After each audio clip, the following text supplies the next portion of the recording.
Mi'raj Nabi kita Muhammad sallallahu alaihi wasallam yang merupakan salah satu di antara mukjizat yang terbesar yang Allah berikan kepada Nabi kita, yang jangankan di masa lalu 14 abad silam, bahkan di zaman modern sekarang ini sulit bagi manusia membayangkan ada orang yang mampu menerobos ruang angkasa dan sampai ke Sidratul Muntaha. Karena kecanggihan teknologi manusia baru mampu mengantarkan orang sampai ke orbit bulan. Dan bulan hanyalah sebuah satelit alami bagi planet bumi yang jaraknya hanya lebih kurang 385.000 kilometer. Itu berdasarkan hasil akhir yang saya ukur. Sedangkan planet terdekat, planet Mars, belum dijangkau oleh manusia dan belum dijamah. Para astronot, angkasawan di Nevada, di kantor NASA, hanya berani mengirimkan wahana kosong dengan melibatkan sepupu terdekatnya, simpanse, monyet, untuk berkunjung ke sana. Karena manusia tidak ada yang bersedia menjadi relawan, terpaksalah sepupu dekat kita yang jadi korban. Sedangkan bumi dan planet Mars masih berada dalam sistem tata surya matahari, dan matahari hanyalah sebuah bintang kecil dari miliaran bintang di dalam gugusan galaksi Bima Sakti. Galaksi Bima Sakti baru sebuah galaksi dari miliaran gugusan galaksi yang bahkan hanya sebahagian kecil yang sudah diberi nama oleh manusia. Kita belum menjangkau hakikat langit, tapi Nabi kita Muhammad sallallahu alaihi wasallam sudah sampai ke Sidratul Muntaha untuk menjemput kewajiban salat. Jadi kalau ada yang bertanya seberapa mahal salat tersebut, maka buat saja analogi kalkulasinya. Pada saat pemerintahan federal Amerika memutuskan dana dari kegiatan penelitian NASA, terpaksalah orang-orang NASA ini mencari dana secara mandiri untuk tetap melanjutkan proyek ruang angkasanya. Salah satu caranya menawarkan tiket perjalanan pergi dan pulang dengan akomodasi seala kadar kepada orang-orang yang super kaya di dunia untuk sampai ke bulan. Untuk sekali perjalanan pergi dan pulang ini hanya sampai ke bulan. Biaya yang mereka tetapkan adalah 20 juta dolar. 1 juta dolar dalam kurs sekarang mungkin sekitar 15 miliar. Jadi ada sekitar 300 miliar biaya yang diperlukan, itu baru sampai ke bulan. Hitunglah kalau sampai ke planet terdekat. Dan coba hitung sampai ke matahari yang 16 juta kilometer. Lalu coba hitung kalau sampai ke galaksi yang lain. Itu habis semua mineral yang terkandung di dalam bumi kita jual, biayanya belum cukup untuk perjalanan sepersekian ribunya.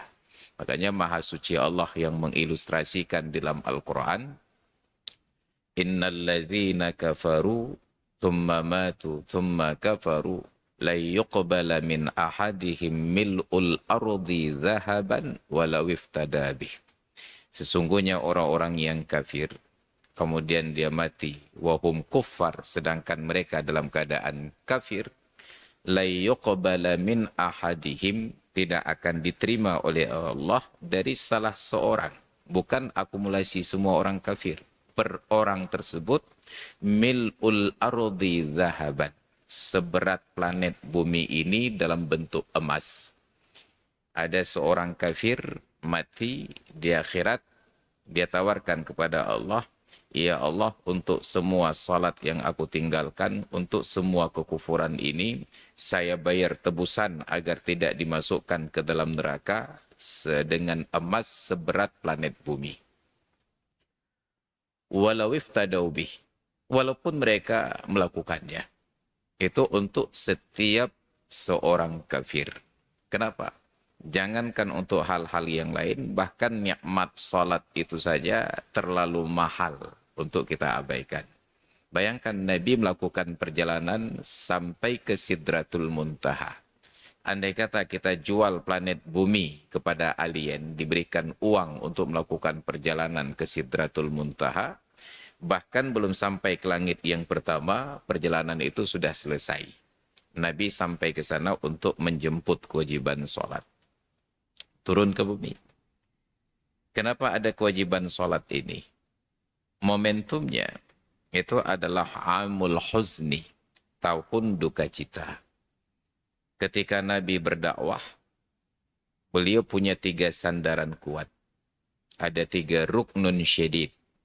Ada pilar politik, paman beliau Abu Talib. Ada pilar ekonomi, istri beliau yang tercinta Khadijah. Dan ada pilar kasih sayang, juga bersandar pada Khadijah. Maka ketika Nabi di dalam perjalanan dakwah menghadapi hambatan, bahkan ketika pertama kali bertemu dengan Jibril, beliau sangat ketakutan. Tempat bersandar beliau adalah Khadijah. Sandaran secara harfiah dan sandaran secara maknawiyah.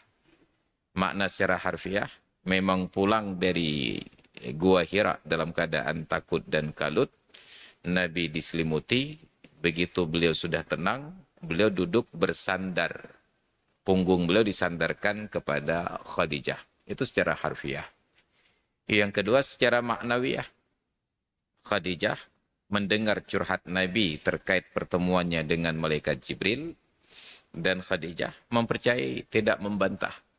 Bayangkan andai kata istri Nabi saat itu bukanlah Khadijah, maka sungguh ada 2 kemungkinan. Kemungkinan yang pertama, cerita Nabi dibantah. Pernah pegah, yang kadang cik melumpur. Atau kemungkinan kedua, dipercaya ceritanya tetapi digugat. Ada hana muha taju, mengai rumah jalan guha. Tapi ternyata Khadijah diterima kehadiran Nabi, beliau terima keluhannya dan beliau berikan motivasi.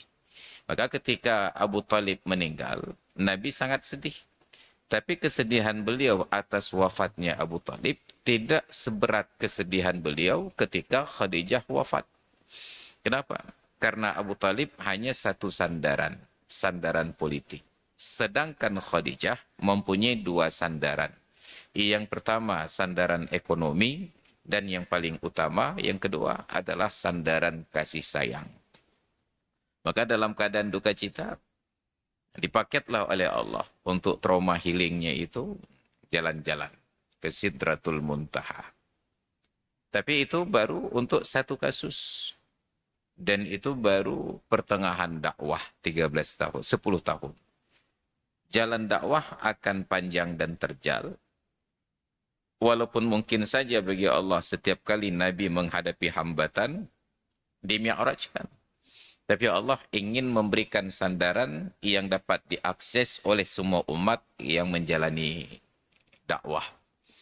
Maka Nabi katakan, as-salatu mi'rajul mu'minin. Salat itu adalah mi'rajnya orang-orang yang beriman. Ketika menghadapi masalah berat, apa perintah Allah? Wasta'inu bis-sabri was-salah. Wa innaha lakabiratun illa 'alal khashi'in, dan minta tolonglah kalian. Dengan apa? Bis-sabri, dengan kesabaran. Ketika menghadapi masalah, coba hadapi. Berikan jawaban. Sudah kita usahakan maksimal, tidak juga diterima, biarlah kesabaran yang akan menjawab. Seiring waktu, ada banyak orang yang akan menyesali perlakuan dan sikapnya terhadap kita. Bisabri. Yang kedua, wassalah, dan minta tolonglah dengan melaksanakan salat. untuk memperkuat keimanan, hubungan hablum minallah. Orang asal masih ada sandaran tempat mengadu, maka dia mempunyai sesuatu yang dapat diandalkan. Sayangnya, andalan kita selama ini adalah orang dalam. Maka orang yang punya akses kepada kekuasaan, dia andalkan kekuasaannya tersebut. Orang yang punya akses kepada kekayaan, dia andalkan kekayaannya tersebut. Jarang sekali orang yang mengandalkan Tuhannya. Padahal Allah Subhanahu wa taala yang memberikan kekuasaan dan yang memberikan kekayaan. Maka berangkatlah Nabi Isra dan Mi'raj. Ini ada salat. Sangat penting di dalam Islam sehingga praktek salat ini menjadi miniatur kehidupan bermasyarakat di dalam Islam. Tentang adanya pemimpin dan adanya rakyat. Dan rakyat itu diambil, diadopsi dari bahasa Arab. Ra'iyah. Kullukum ra'in wa kullukum mas'ulun an ra'iyatihi. Setiap kalian adalah ra'in, penggembala. Wa kullukum, dan setiap kalian mas'ulun, dimintai pertanggungjawaban an ra'iyatihi, tentang ra'iyah, gembalaannya. Jadi bahasa para nabi itu selalu bahasa penggembala dan gembalaan. Hanya saja nabi-nabi Bani Israel lebih mempersempit gembalaannya kepada spesies tertentu yang mereka sebut dengan domba. Kami akan mendakwahkan domba-domba yang tersesat dari Bani Israel. Domba salah satu binatang yang digembalakan. Ada domba, ada kambing, ada kharuf dalam bahasa Arabnya, kemudian ada lembu, ada unta, bahkan kuda. Ada banyak yang diternakkan. Maka Nabi kita bersifat universal. Beliau menyebutnya ra'iyah. Diadopsi ke dalam bahasa Indonesia menjadi rakyat. Kerakyatan, seharusnya kerakyatan yang dipimpin oleh hikmat kebijaksanaan dalam permusyawaratan dan perwakilan. Ra'i. Maka orang Malaysia sampai sekarang menggunakan kata ra'i itu untuk makna tanggung jawab. Kita akan mera'ikan kegiatan ini, kita akan mempertanggungjawabkan dan seterusnya. Digunakan kata-kata tersebut. Kehidupan sholat berjamaah adalah miniatur dari kehidupan orang-orang di dalam bermasyarakat. Ada pemimpin dan ada yang dipimpin.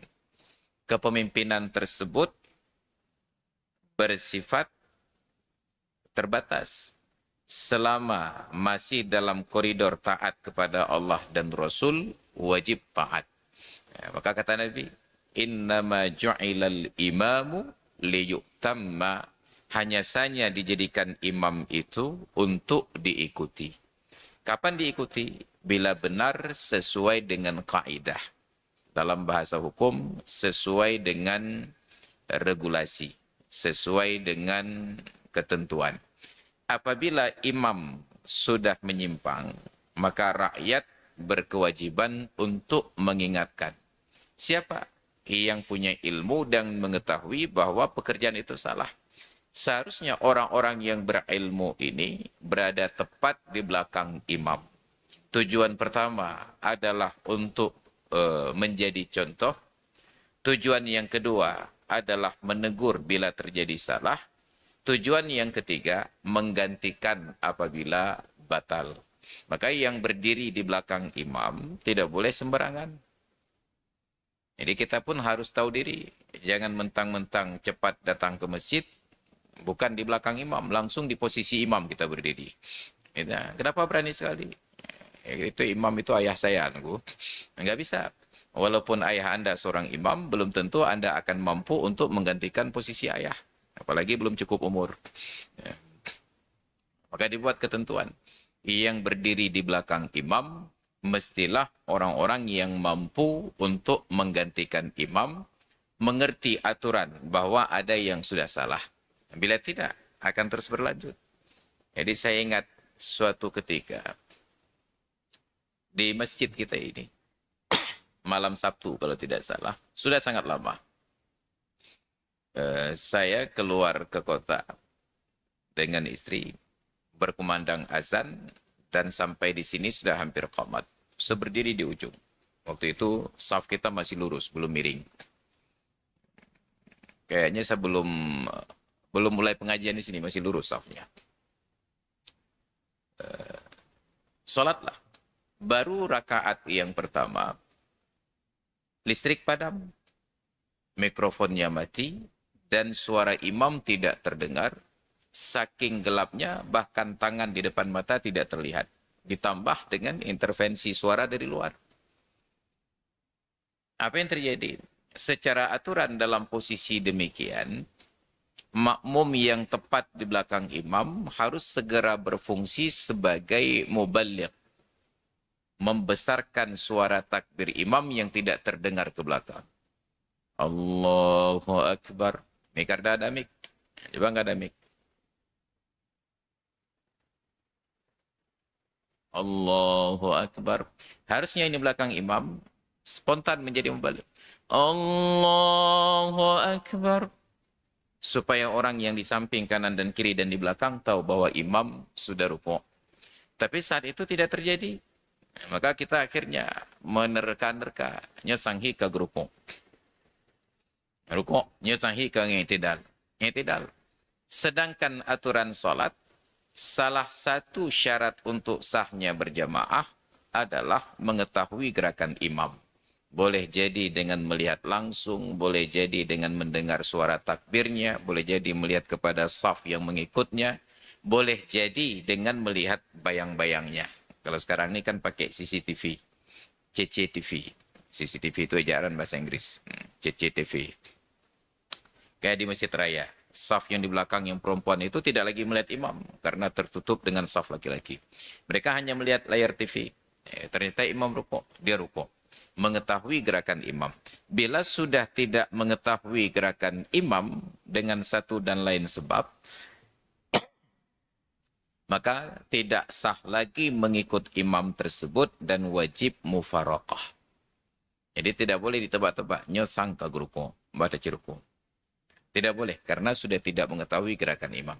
Ini contoh bahwa dalam kehidupan bermasyarakat, di sekitar pemimpin itu harus ada orang-orang yang berilmu, yang menyampaikan informasi. Ini masih on the track. Ini sudah tergelincir, terpleset. Karena itulah Sayyidina Umar, khalifah yang kedua, beliau itu menjadi sangat terbuka. Beliau mengapresiasi. Rahimallahu rajulan ahda ilayya uyubi. Semoga Allah Ta'ala merahmati seseorang yang mengirimkan hadiah kepadaku. Apa isi hadiahnya? Uyubi, aib-aib diriku. Karena yang tahu aib kita hanya orang-orang yang melihat kita. Ketika dia ketahui ada sesuatu yang salah, dia kirimkan dalam bentuk hadiah. Bahasa Majaz. Dia datang, dia temui, wahai Amirul Mukminin, saya perhatikan peraturan Anda yang ini salah. Beliau sangat terbuka. Walaupun teguran itu datang dari orang yang tidak berkelas, maka tidak aneh ketika Sayyidina Umar menerapkan dekret presiden, dekret khalifah, peraturan khalifah, tentang batasan mas kawin. Melihat bahwa orang-orang Arab di sekitar beliau sudah berlomba-lomba meninggikan mas kawin, beliau intervensi. Apa kata beliau? Kalaulah tingginya mas kawin adalah sebuah kehormatan di sisi Allah, sungguh yang paling berhak menerima mas kawin paling tinggi adalah Fatimah binti Muhammad. Dan tidaklah mas kawin Fatimah kecuali hanya sebuah perisai dari besi saja. Maka aku tetapkan batasan mas kawin paling tinggi hanya standar mas kawin Nabi waktu itu 20 miskal. Begitu Sayyidina Umar tetapkan dekret tersebut, langsung di dalam majelis salah seorang wanita bangkit berdiri dan interupsi. Ya Amirul Mukminin, wahai Tuan Presiden, lima haramta alaina ma ahallallahu lana. Kenapa engkau haramkan ke atas kami sesuatu yang telah dihalalkan oleh Allah Ta'ala? Maka dibacalah ayat Al-Quran tersebut.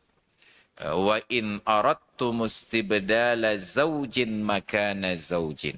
Dan bila kalian ingin mengganti seorang istri sebagai pengganti istri yang lainnya. Wa qad ataitum ihdahunna qintara. Dan kalian sudah pernah memberikan kepada salah seorang di antara istri-istri tersebut qintaran. Di dalam tafsir, para ulama artikan qintaran itu dengan malun la yuhsa, harta yang tidak terbatas. Mungkin dalam bahasa Aceh dulu ada nama kosakatanya sikuyan. Sikuyan itu kita nggak tahu berapa banyak. Nyampe mayang urang kayaran. Padumpeng je, cikuyan. Jadi cikuyan itu malun la yuhsa. Itu mungkin dalam bahasa Arabnya disebut dengan qintaran. Apa kata wanita ini? Wahai Amirul Mukminin, Allah saja di dalam Al-Quran menyebutkan ada mas kawin yang jumlahnya qintaran. Lalu siapa Anda yang membatasi hak kami menjadi hanya 20 misqal? Bayangkan seorang khalifah segagah Umar bin Khattab diinterupsi oleh seorang wanita tua. Andai kata Umar bin Khattab yang sekarang diinterupsi demikian, langsung pas pampresnya bertindak. Apa yang terjadi? Umar terdiam sejenak, beliau renung ayat tersebut dengan tafsir dan semua pemahaman yang beliau terima dari pengajaran Rasulullah. Akhirnya dengan tersipu beliau katakan, Sadaqatil mar'atu asabatil mar'atu wa akhta'a Umar. Sudah benar pendapat wanita ini dan Umar yang salah. Maka tidak jadi berlaku dekrip. Dan ternyata ijtihad Sayyidina Umar itu luar biasa. Akibat dari bantahan wanita tersebut, sampai sekarang orang Arab kesulitan kawin. Kenapa? Karena biaya perkawinan sangat berat. 2009 saya berangkat haji. Pemondokan haji Indonesia sangat jauh saat itu. Kami ada jarak sekitar 7 km dari Masjidil Haram. Untuk berangkat di awal waktu Isya, Maghrib, ada angkutan bus. Tapi pulang jam 10 lewat, sudah tidak ada bus. Harus sewa taksi. Dan di Arab itu di musim haji, semua mobil adalah taksi. Nanti tepeng dawanya. Tegedi haji kampung ni free tapi karena khidmatul hujjaj syarfun lana kata orang Arab. Melayani orang-orang haji itu adalah kehormatan bagi kami. Tapi tetap diambil ongkosnya. Boleh motor-motor free, cik urang lebih minyak. Jadi satu malam pulanglah kami, ada sekitar 7 orang dari Masjidil Haram. Kami hentikan sebuah mobil yang mereknya Toyota Camry edisi terbaru saat itu. Kami naik. Disopiri oleh seorang anak muda. Saya duduk di depan. Saat itu umur saya sekitar 34 tahun. 2009. Sekarang sudah 2024. Baru 17 tahun. Dalam perjalanan, dia bertanya ke saya karena waktu itu kan masih muda, masih imut-imut. Oh, mata hitam. Kenapa bisa haji muda sekali? Saya bilang, ini mendampingi jemaah. Ya, sudah kawin? Saya jawab, sudah. Alhamdulillah sudah punya anak satu. Kenapa muda sekali? Pak? Karena saat itu baru umur 34. Kenapa muda sekali? Saya tanya, Anda umur berapa? Saya umur sudah 35. Sudah kawin? Belum. Kenapa sudah tua sekali belum kawin? Karena katanya gugat muda ada kawin. Apa jawabannya? Dari diskusi tadi, mobil Camry itu punya dia. Dia sanggup beli mobil Camry. Tapi saya tanya, kenapa belum kawin? Apa jawabannya? Karena kawin di Arab itu mahal. Saking mahalnya, dia sanggup beli mobil Camry, tetapi tidak sanggup kawin. Sedangkan di Cerkeeng, baru sanggup beli labi-labi, sudah 2 orang istri. Yang baru labi-labi, geblau, perumoh kedua. Nyok Camry, geblau, gum kawin, hai. Apa jawabannya? Karena kawin di Arab sangat mahal. Yang pertama dimulai dari mas kawin yang tinggi, yang kemudian diikuti dengan hantaran penuwo dalam bahasa kita di sini. Kemudian kendurinya itu tidak bisa di rumah karena rumah mereka apartemen, nggak ada tempat. Jadi harus sewa gedung. Jadi akhirnya menjomblo lah. Sudah sanggup beli Camry tapi nggak sanggup kawin. Banyaklah orang-orang Arab datang ke Indonesia dan kawin di sini. Biasanya di Pulau Jawa itu daerah Cipanas, Cibodas dan sekitarnya. Ini kenapa terjadi? Karena membantah Sayyidina Umar. Andai kata ijtihad Sayyidina Umar itu tidak dibantah oleh perempuan tersebut, maka sungguh tidak akan terjadi musibah sosial di Arab. Sampai suatu ketika lebih kurang 15 tahun yang lalu, ada sebuah rilis dari media internasional, lembaga internasional yang dikutip oleh Harian Serambi Indonesia, bahwa Arab Saudi adalah negeri dengan populasi perawan tua tertinggi di dunia. Lebih dari 30% populasinya adalah wanita yang sudah paruh baya tapi belum berkeluarga. Kenapa? Saat mas kawin tinggi, orang laki-laki tidak sanggup kawin. Saat laki-laki tidak sanggup kawin, yang perempuan tidak punya suami. Yang laki-laki punya solusi, tinggal datang ke Cakeung. Boleh kalau marap tangan, ini fikir abu. Abu dah nak marap. Jadi ini menjadi masalah. Maka tinggallah orang perempuan tanpa suami. Ini efek dari membantah ijtihad Sayyidina Umar bin Khattab radhiyallahu anhu. Maka kepemimpinan itu sangat urgen di dalam Islam, sedemikian pentingnya sehingga menjadi pemimpin saja, memikirkan nasib rakyat, itu menjadi ibadah yang paling tinggi dari semua ibadah yang mampu kita bayangkan selain daripada ibadah-ibadah fardu. Makanya tidak aneh ketika Rasulullah menyatakan 7 golongan manusia yang dapat naungan di akhirat. Sab'atun yudhilluhumullahu fi dhillihi yawma la dhilla illa dhilluh. Ada 7 golongan manusia yang Allah berikan naungan di akhirat saat tidak ada naungan yang lain selain yang Allah berikan. Dari 7 tersebut, siapa yang pertama Nabi sebutkan? Bukan orang alim yang buat pengajian dan zikir pagi, petang, siang, malam. Bukan orang kaya yang dermawan bersedekah pagi dan petang. Bukan orang yang ibadah pula pingkui, pok-pok sempom. Bukan istri yang taat kepada suami. Bukan. Siapa yang pertama? Imamun adilun. Pemimpin yang adil. Siapa pemimpin itu? Mulai dari kepemimpinan yang paling tinggi, apa sekarang Sekjen PBB, di bawahnya ada barangkali Ketua Dewan Keamanan PBB, kemudian ada di bawahnya mungkin tingkat kepala negara, kepala daerah, sampai kepala rumah tangga, sampai kepala badan. Apa makna kepala badan? Kepala setiap orang. Kan setiap orang nak badan, nak kepala. Yang dia ada pegah kepala badan. Badan pun aku. Apa badan reintegrasi aja kan. Bandung badan nak ulai apa. Menyana ulai kan mati. Kullukum ra'in. Setiap kalian adalah pemimpin. Maka menjadi pemimpin itu adalah ibadah. Saking kuatnya makna ibadah dalam memimpin rakyat, Sayyidina Umar yang sangat alim dan bijak ini lebih mengutamakan memikir nasib rakyat daripada salat sunat. Maka coba cari riwayat. Tidak pernah ada yang menyatakan Sayyidina Umar hadir salat tarawih berjamaah di masjid, apalagi beliau jadi imam. Kenapa? Karena durasi salat sunat itu sangat panjang dan beliau punya tanggung jawab tentang umat.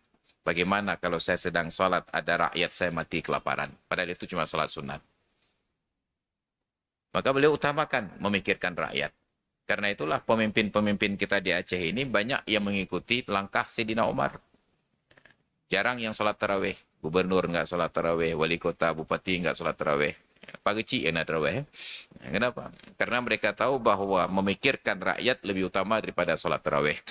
Makanya yang nak tekalan pejabat anak solat tarawih, yang tengah fikir ke rakyat. Jangankan tarawih yang durasi waktunya panjang. Bahkan azan yang singkat saja, Sayyidina Umar tidak bersedia. Beliau katakan, laulal khilafatu la adzintu. Kalaulah bukan karena disibukkan oleh tanggung jawab sebagai khalifah, saya pilih untuk kumandangkan azan. Raya pahala azan. Raya datang. Lebih besar pahala muazzin daripada pahala imam.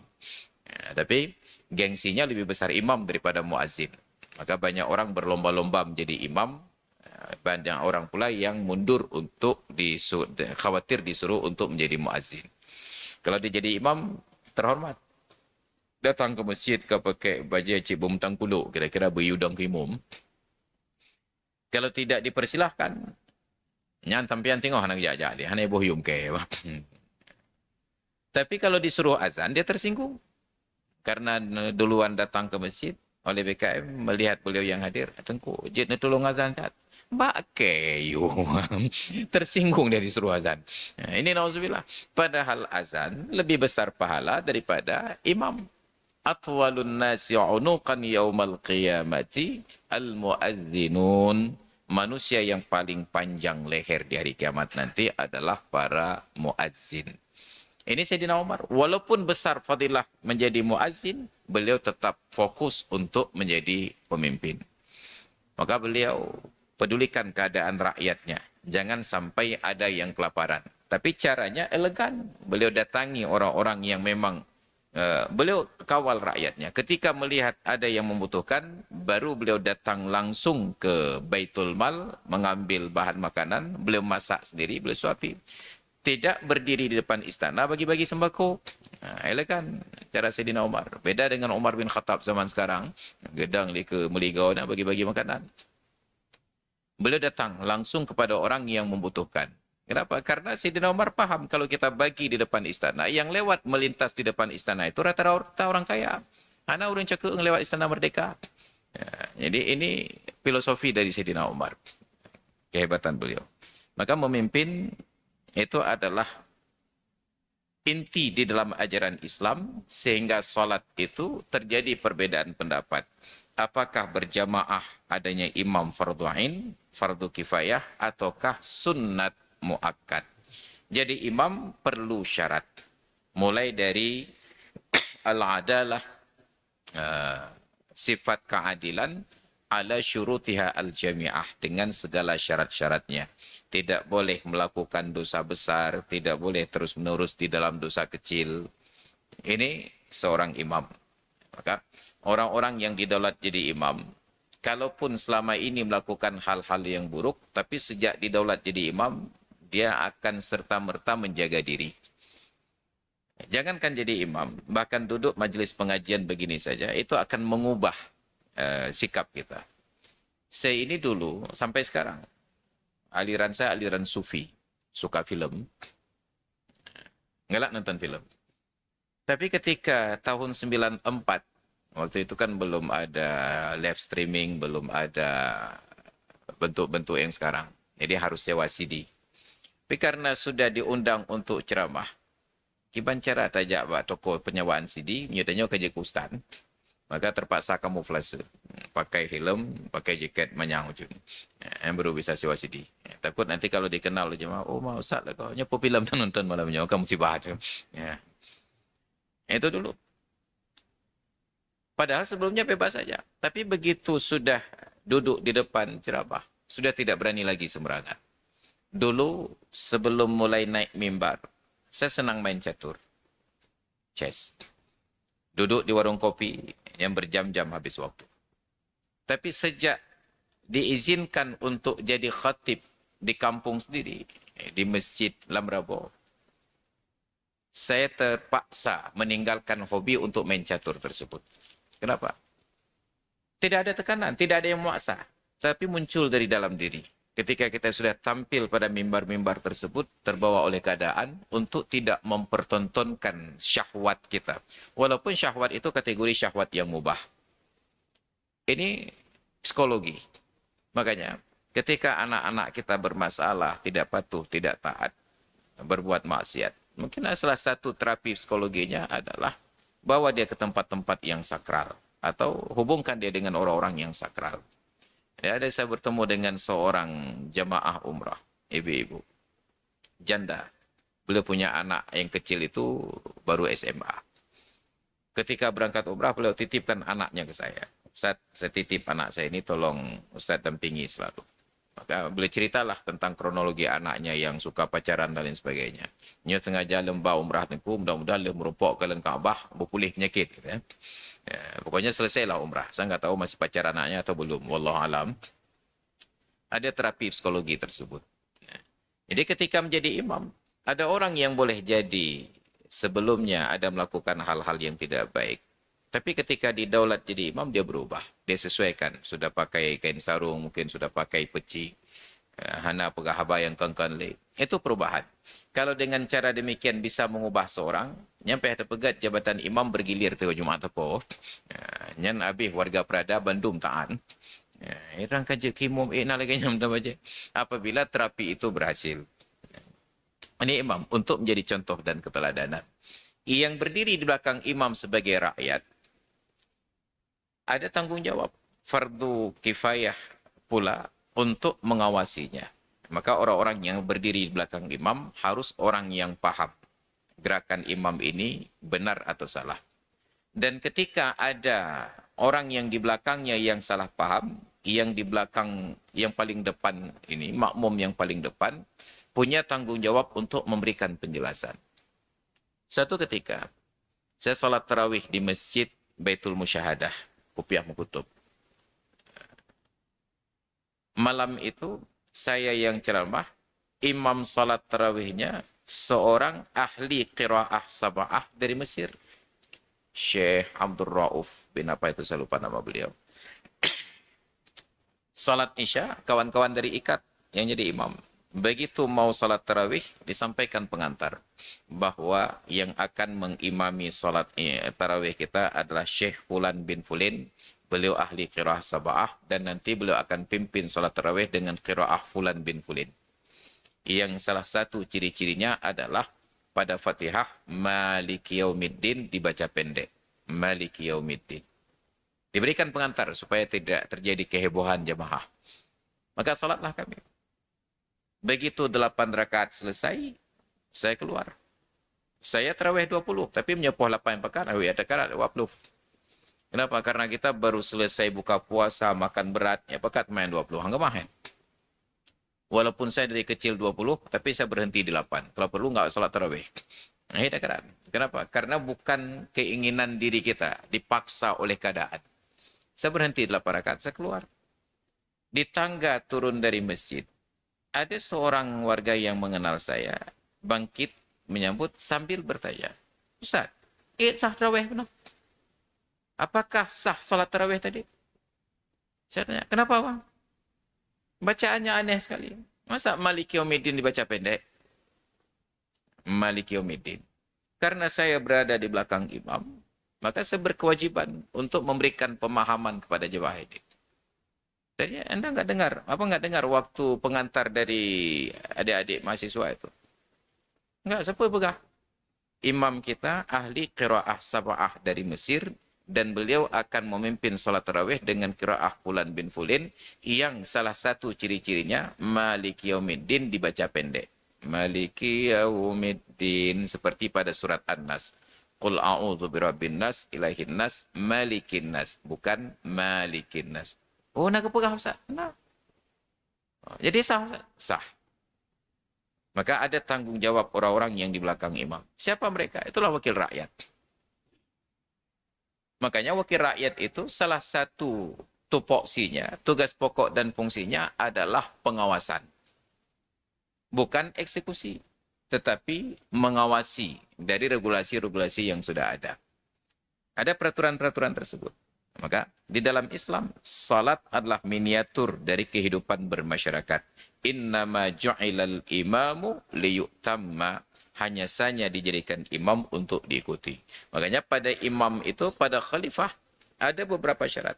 Kalau pada wakil rakyat, kita sudah bahas pertemuan-pertemuan sebelumnya, ada 3 syarat. Mulai dari al-adalah al-mu'tabarah bisyurutiha, orang yang punya integritas. Kemudian ada al-ilmu al-muaddi ilal ijtihad, mempunyai wawasan untuk mampu menggali berijtihad potensi daerah dan lain sebagainya, bagaimana meningkatkan PAD. Kemudian ada yang ketiga, yaitu ar-ra'yu al-muaddi. Ada pandangan, ada semacam visi yang dia tawarkan dan ada misinya. Jangan sampai pemimpin itu hanya sekedar seremonial saja. Sama seperti sebahagian pegawai, tidak ada visi setelah dia menjadi pegawai, tugas dia hanya rutinitas saja. Pokoknya saya Pak Ustaz jam 8 sampai di kantor, absen sini. Jadi duduk menyayu pimpinan ke kelenjak, nyahana ke duduk mentang. Tidak boleh, dia harus mempunyai sebuah visi.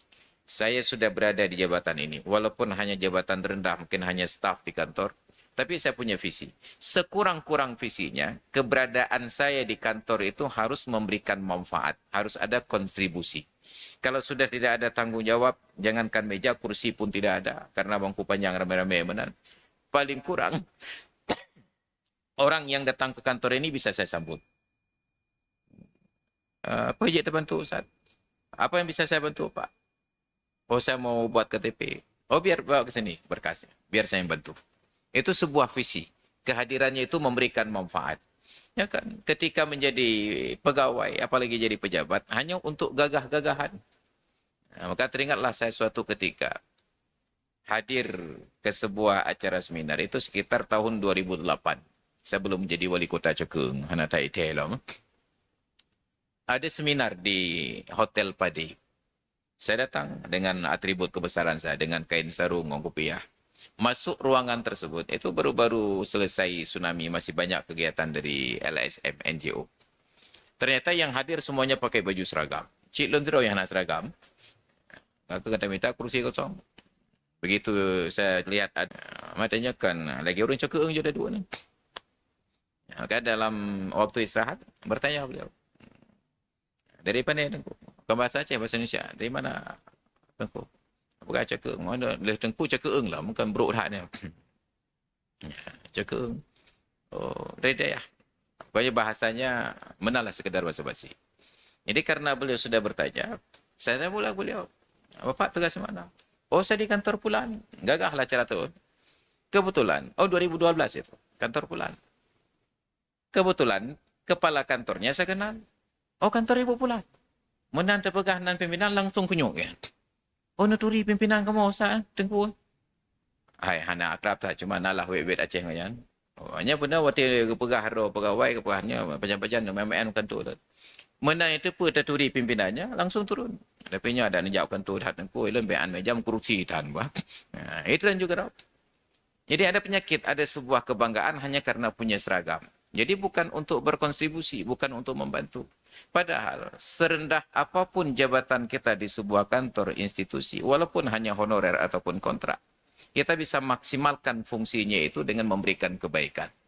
Yakinlah orang yang datang ke kantor tersebut, apalagi orang-orang kampung dari Cekeung seperti saya, yang cibingong, yang nyoho dajak, suatu merumpok pun dah begah. Tapi begitu datang ke kantor yang asing tersebut, tiba-tiba ada yang menyapa. Itu senang hatinya, seolah-olah setengah beban sudah hilang.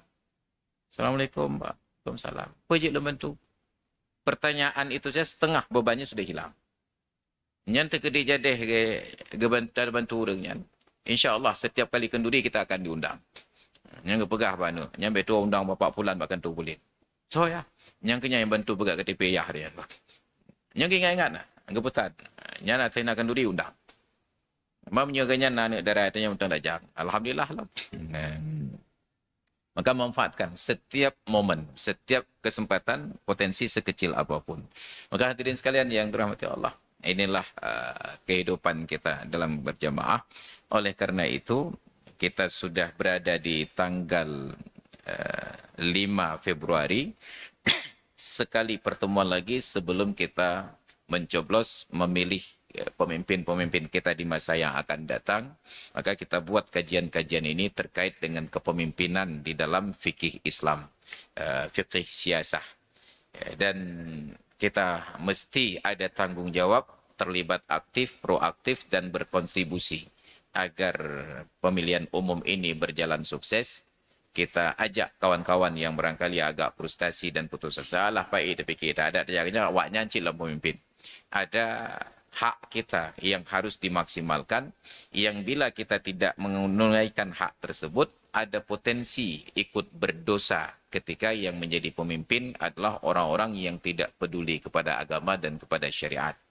Oh, bahwa nanti dicurangi, disiasati, yakinlah, wa makaru wa makarallah wallahu khairul makirin. Mereka bisa-bisa saja berbuat makar dan Allah pun bisa berbuat makar, dan sebaik-baik yang membuat perencanaan adalah Allah Subhanahu wa taala. Jangan ada yang berputus asa, ajak siapa saja untuk kita hadir. Siapa yang kita pilih? Silakan sholat istikharah. Tapi untuk presiden rasanya hampir tidak perlu istikharah. Tapi untuk siapa yang duduk di DPD RI, DPR RI, DPRA, DPRK, silakan beristikharah. Yang penting bukan atas bayaran 100.000, 200.000. Karena dengan bayaran 100.000, 200.000 terlalu murah. Saya sarankan kalau mau terima bayaran, jangan tanggung-tanggung.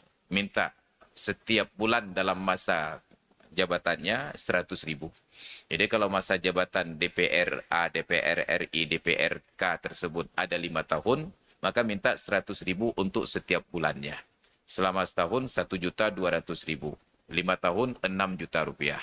Nebaya kala 6 juta apa? Lu pilih ran bah. Oh mapang ci tertuh ribe. Tertuh ribe terbagi 60 bulan bah. Hanti bukan juga rakaat. Minta untuk setiap bulannya 100.000. Jadi total 6 juta. 6 juta. Kalau untuk duduk di DPRK perlu sekitar, apa dong, leribe suara. Leribe kali 6 juta. Apa ni dia? Cuma 18 M kan. Hanya perlu setiap anggota DPRK perlu siapkan dana 18 miliar untuk duduk pada jabatan tersebut. Dia gecok gaji 15 juta di bulan. Maka enggak tat empalo. Tapi itu akan terjadi. Akan ada orang yang bersedia apabila kita bermain demikian. Siapa? Yang punya akses dana mudah. Siapa? Agen-agen narkoba dan para koruptor.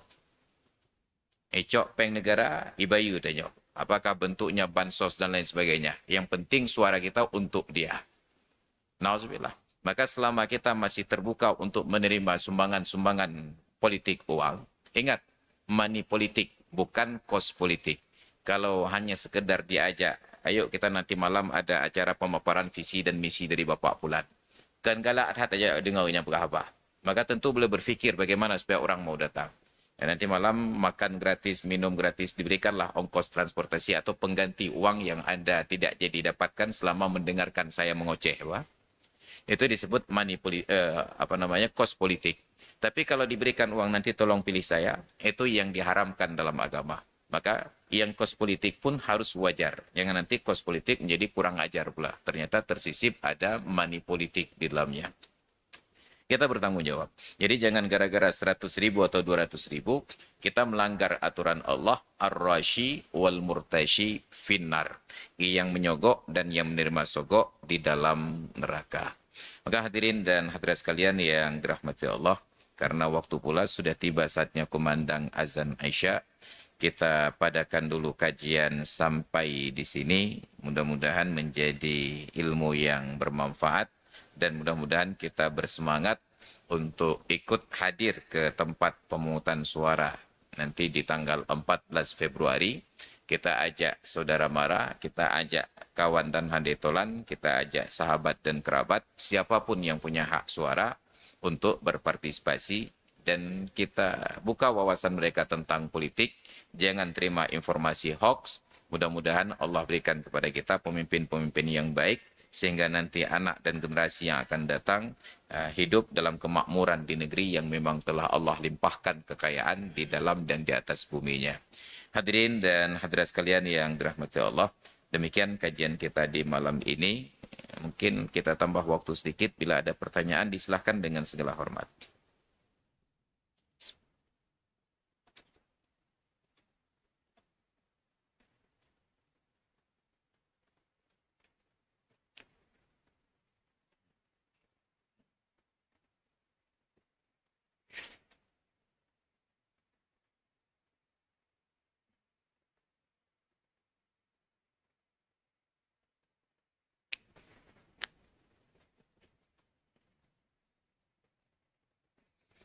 Bila tidak ada, jangan dipaksa. karena negara demokrasi. Oke, baik, demikian kajian kita di malam ini. Mudah-mudahan jadi ilmu yang bermanfaat. Wallahu a'lam.